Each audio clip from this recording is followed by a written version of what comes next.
Din kienet inizjattiva ta' individwi privati u mhux xi ħaġa li kellhom x'jaqsmu magħha Kastilja jew il-Partit Laburista.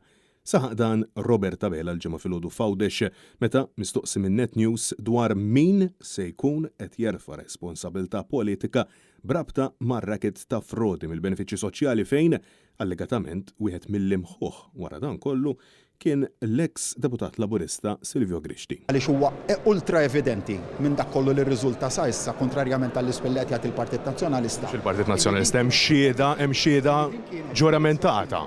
Illi din kienet inizjattiva ta' individwi privati illi ħolqu dan l-iskem, dan ir-racket se jaħlu dak li trid biex jagħmlu gwadan għalihom personali jekk huwiex finanzjarju, jekk huwiex finanzjarju ta' xort oħra, grupp ta' individwi distinti mill-Partit Laburista, distinti mill-Gvern. Tista' tgħid li huma distinti mill-Partit Laburista jekk kien hemm deputat Laburista involut. Bost esperti, opinjonisti, mexxejja ta' unions u assoċjazzjonijiet kif ukoll NGOs qed jiddeskrivu dan l-aħħar skandlu Laburista bħala serq fil-wiċċ mill-bwiet tal-vulnerabbli racket ta' xiri ta' voti u kriminalità istituzzjonalizzata illi tlaħħaq livelli xokkanti.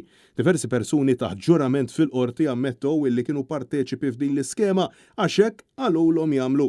Dan fil-waqt li l-Journal Times of Malta żvela evidenza ta' min jorbot fuqha fejn bosta persuni spjegaw illi nies qrib il-Partit Laburista jew sansitra persuni fil-Customer Care ta' Kastilja kienu irreferewhom għal Ant Silvio Grixti biex jaqdihom.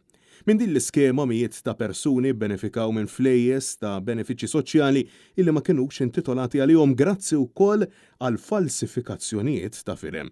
Fosthom tal-President tal-MAM Martin Balzan. Bit-tabib Balzan jiddeskrivi dan kollu bħala nqbuta kbira u kriminalità organizzata. Fost il-persuni li semmew mill-OPM kien hemm Sandro Kraus, is-sindku attwali tar-Rabat u ħaddiem f'entità tal-Gvern bħala Chief Officer Business Development. L-istess Kraus illi qed jaffaċċja akkużi kriminali brabta mal-impjieg fantażma ta' Melvin Toma. Iżda skont Robert Tabela, dan l-iskandlu tal-benefiċċji huwa distakkat mill-Labor. Daw il-vittmi qed jikdbu. Jena li qed ngħidlek huwa illi din dan l-iskem kien inizjattiva ta' persuni privati.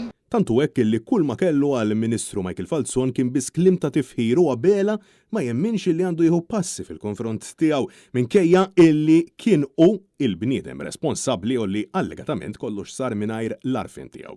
Li huwa ċert hu illi fil-kampanja elettorali tal-2022 Robert Tabela kien jaf b'dan is-ser u li allegatament kien hemm involut tal-inqas deputat minn tiegħu iżda hu oġbu jaħbil il-poplu li flusu kienu qed jinsterqu allegatament minn nisu stess. Dan għaliex Tabela tax jifhem illi ħeba lin-nies bli kienet jiġri sempliċement għaliex il-ġurnalisti ma staqsewx. Għalfejn in-nies mettilhomx, għalfejn ħriġ tal-elezzjoni ġenerali u mettilhomx lin-nies. Aħbejtilhom lin-nies. Tal-kull domanda li saret li dakinhar. Francesco Catania, Net News.